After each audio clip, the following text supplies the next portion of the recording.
The scream pierced through the quiet morning air as Eliza collapsed in the parking lot, her designer heels skidding across the wet asphalt. Blood seeped through her silk blouse. "I can't go," she whispered, tears streaming down her face. "Not like this. Not today." 20 minutes earlier, Jake Matthews had kissed his daughter goodbye at the school gates, promising to pick her up on time for once. "Pinky promise, Lilybug," the 7-year-old had asked. "Pinky promise," Jake had replied, linking his oil-stained finger with hers. He was already late opening the garage. Single parenthood and punctuality rarely went hand in hand. The mechanic shop he owned barely kept afloat these days, sat just 2 blocks from Westfield Elementary and 3 blocks from the city's most exclusive shopping district. Jake had inherited it from his father, who'd inherited it from his father before him. Jake was unlocking the garage door when he heard it. The unmistakable purr of a Ferrari engine, followed by the screech of brakes and then silence. Then came the scream. He spun around to see a woman crumpled on the ground beside a gleaming red Ferrari, clutching her side. Without thinking, Jake ran toward her. "Ma'am, can you hear me?" he called, kneeling beside her. Up close, everything about her screamed money. "I can't go," she whispered again. "The meeting, my company. I can't." Jake noticed the blood spreading across her blouse. "You need a hospital now." "No hospitals," she protested weakly. "No time. The acquisition meeting is in an hour. Billions at stake. Lady, you're bleeding out in a parking lot. Whatever meeting you have can wait." Her eyes, a startling shade of green, suddenly focused on him. "You don't understand. If I don't make that meeting, 2,000 people lose their jobs, including mine." Something in her voice struck Jake. "My car," he said. "It's not fancy, but it runs. Hospital first, then your meeting if the doctors clear you." Jake carefully helped her to his battered pickup truck. "I'm Jake," he said. "Eliza," she replied through gritted teeth. "Eliza Harrington." As Jake pulled onto the road, he glanced at the woman beside him. Her face was pale, her breathing shallow. "What happened to you anyway?" "Appendicitis, I think," she murmured. "Been ignoring the pain for days. Too busy. No meeting is worth dying for." "Easy for you to say," she snapped, then immediately softened. "I'm sorry." "No, you're right," Jake replied. "What would I know about high-stakes business? I'm just a mechanic trying to keep my shop from going under while raising a kid alone." "How old?" Eliza finally asked. "My daughter. 7. Name's Lily." "Her mother." Jake's hands tightened on the steering wheel. "Cancer. 3 years ago." Eliza closed her eyes. "I'm sorry." "Yeah, me too." The emergency room was crowded, but Eliza's condition got her immediate attention. Jake found himself pacing the waiting room, wondering why he was still there. Yet he stayed. An hour later, a nurse approached him. "Mr. Matthews, Ms. Harrington is asking for you."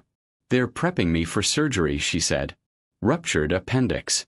Could have killed me if I'd waited any longer." "Thank you." Jake shrugged. Anyone would have done the same. "No," Eliza said firmly. "They wouldn't have. That's why I need to ask you a favor. A big one. The meeting, it's at Westbrook Tower in 40 minutes. I need someone to go in my place to ask for a postponement." Jake laughed, then realized she was serious. "You want me, a mechanic, to walk into a boardroom full of suits and represent you?" "Yes, because you'll tell the truth. And because I trust you." Jake took her business card and key. "The Ferrari keys are in my coat pocket. Take it. It's faster and it might help with credibility." Driving the Ferrari was like nothing Jake had ever experienced. For a brief moment, he allowed himself to imagine a different life. Then reality intruded as he pulled up to Westbrook Tower. Marcus was waiting in the lobby. "She's in emergency surgery, ruptured appendix," Jake said. "She asked me to request a 24-hour postponement." Marcus gestured toward the elevator. "If Eliza trusts you, follow me." The elevator whisked them to the 50th floor. After Marcus spoke to the group, he emerged. "They want to hear it from you." Jake entered the boardroom. "Gentlemen, ladies," Jake began. "My name is Jake Matthews. Eliza Harrington is currently in emergency surgery. She asked me to request a 24-hour postponement. A silver-haired man at the head of the table leaned forward. And you are? I'm a mechanic. Ms. Harrington collapsed outside my shop this morning. The man studied Jake. Do you know what this meeting is about? No, sir. I just know that Ms. Harrington said 2,000 jobs depend on it. We're here to discuss the acquisition of Harrington Tech Solutions by Westbrook Industries. Jake frowned. Why would Eliza be so desperate to attend a meeting to sell her company? Sir, Jake said slowly, I don't know much about business, but I know people.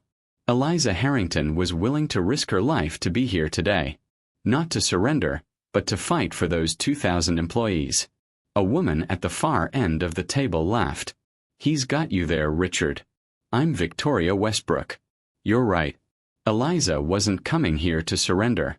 She was coming with a counteroffer. Richard Westbrook's jaw tightened. Victoria. No, Dad. Eliza built her company from nothing. We shouldn't be acquiring her. We should be partnering with her. Actually, Jake interrupted. It seems like exactly the time and place. Ms. Harrington risked her life to be here. The least you can do is wait 24 hours to hear what she has to say. Richard Westbrook smiled. You're either very brave or very foolish, Mr. Matthews. All in favor of postponing until tomorrow afternoon. Hands rose around the table. Motion carried. We reconvene tomorrow at 2 p.m. Victoria approached Jake. That was quite something. Not many people stand up to my father like that. I was just keeping a promise. Your promise may have just saved Harrington Tech Solutions. When Jake returned to the hospital, Eliza was awake. How did it go? Jake recounted the meeting. You stood up to Richard Westbrook, she asked incredulously. I just told the truth. Meeting's postponed until tomorrow afternoon, and I think Victoria Westbrook is on your side. You may have just changed the course of both our companies. Just keeping my promise. Like I promised my daughter I'd pick her up on time today. Wait, Eliza said. I don't know how to thank you. No need. Let me help you with your garage. An investment, not charity. Your garage is in a prime location. With the right equipment you could specialize in luxury cars. I'll think about it, he conceded. And maybe you could bring Lily to visit sometime. I'd like to meet her. Why? Because today reminded me that there's more to life than boardrooms and balance sheets. 6 months later, Matthews Luxury Auto Service opened its doors. Eliza had been true to her word. It was an investment, not charity. Her counter-offer to Westbrook Industries had succeeded, resulting in a partnership rather than an acquisition. But the most significant change was personal. What had begun as an unlikely encounter had blossomed into something neither expected. They were taking it slow, mindful of Lily's feelings, but there was no denying the connection between them. On the day of the grand opening, as Lily proudly cut the ribbon, Jake caught Eliza's eye across the crowd. She smiled.